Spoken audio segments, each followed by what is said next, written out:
আসসালামু আলাইকুম। আশা করি আপনারা সবাই ভালো আছেন। আমি আজকে এই কোঠা আন্দোলনের বিষয় নিয়ে আপনাদের সবার উদ্দেশ্যে কয়েকটা কথা বলবো। সবাই একটু মনোযোগ সহকারে শোনার চেষ্টা করবেন।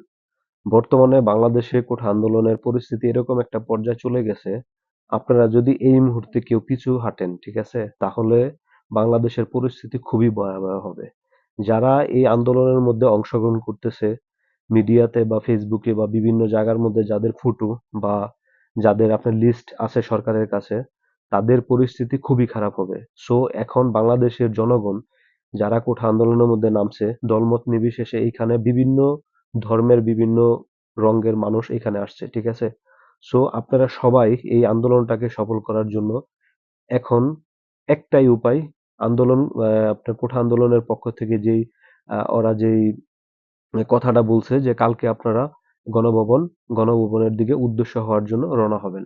তার জন্য আমি আপনাদের সবার কাছে রিকোয়েস্ট করব, আপনারা যে দলই করেন না কেন, যদি বাংলাদেশকে ভালোবাসেন, গণতন্ত্র যদি ফিরিয়ে আনতে চান, বাংলাদেশের যারা বর্তমানে এখন এই ছাত্র আছে যে আন্দোলনটা করতেছে এটাকে সফল করার জন্য আপনারা সবাই এটার পিছনে আসেন। কারণ হচ্ছে দেখেন, আজকে মেধা বাংলাদেশের মধ্যে প্রচুর পরিমাণ ছাত্রছাত্রী, অনেক ধরনের ছাত্রছাত্রী আছে, বিভিন্ন ধরনের মেধার, বিভিন্ন মানে আপনার সাবজেক্ট নিয়ে পড়াশোনা করতেছে এবং বিভিন্ন মেধা তৈরি হচ্ছে। কিন্তু এই মেধার যেই পরিমাণ একটা ছাত্র মেধা ওই পর্যায়ের কিন্তু একটা ভালো চাকরি কিন্তু বাংলাদেশে পাচ্ছে না, ঠিক আছে? কারণ হচ্ছে বর্তমানে এখন অবৈধ সরকার, যারা নাকি আওয়ামী লীগ করে, তাদের ভিতর থেকে মেধা হোক বা না হোক, তাদের ভিতর থেকেই কিন্তু চাকরি দেওয়ার চেষ্টা করতেছে, ঠিক আছে? আর এটা বাংলাদেশের জনগণ এবং ছাত্র সমাজ যখন বুঝতে পারছে যে এই পরিস্থিতিটা হয়ে যাচ্ছে, বাংলাদেশের গণতন্ত্র নষ্ট হয়ে যাচ্ছে, রাজতন্ত্র কায়েম করতে চাচ্ছে আজকে এই অবৈধ সরকার। তাই আমি আপনাদের সবার উদ্দেশ্যে বলবো, দেখেন আজকে যার সন্তান হারাইছে সে বুঝে তার কেমন লাগে, বা যার ভাই বোন, ঠিক আছে, যাদের মা বাপ হারাইছে এই আন্দোলনের মাধ্যমে, তারা বুঝে তাদের কতটুকু কষ্ট হচ্ছে।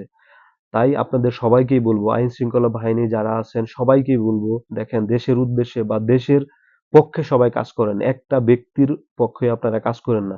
যে জায়গার মধ্যে আজকে বাংলাদেশের 18 কোটি মানুষের মধ্যে মনে করেন আপনার 16 কোটি মানুষই আজকে এই আন্দোলনের পক্ষে, 18 এই আপনার এই কোঠা আন্দোলনের পক্ষে। হয়তো বা 2 কোটি আপনার আওয়ামী লীগ থাকতে পারে, বিভিন্ন আহ রাজনৈতিক দল থাকতে পারে, মানে ভিন্ন মতের, কিন্তু আপনার আজকে 16 কোটি মানুষই বাংলাদেশে এই আন্দোলন, কোঠা আন্দোলনের পক্ষে। তাই আমি আপনাদের সবাইকেই বলবো, দেখেন আর আবু সাইদের মতো কারো যেন জীবন দিতে না হয়, ঠিক আছে? এই মুগ্ধর মতো এরকম যেন কারো জীবন না দিতে হয়। তাই আপনারা সবাই এই আন্দোলনের মধ্যে নেমে পড়েন, ঠিক আছে? এই আন্দোলনকে সফল করার জন্য আপনারা যেইভাবেই হোক গণভবন আপনারা ঘেরাও দেওয়ার চেষ্টা করেন। আর নয়তোবা যারা আজকে এই আন্দোলনের মধ্যে আসছেন, এতটুক পর্যন্ত যারা চলে আসছেন, ঠিক আছে, তাদের কাউকেই বাঁচতে দিবে না এই সরকার। আমি আপনাদেরকে লিখিত দিলাম, এই সরকার কাউকে বাঁচতে দিবে না।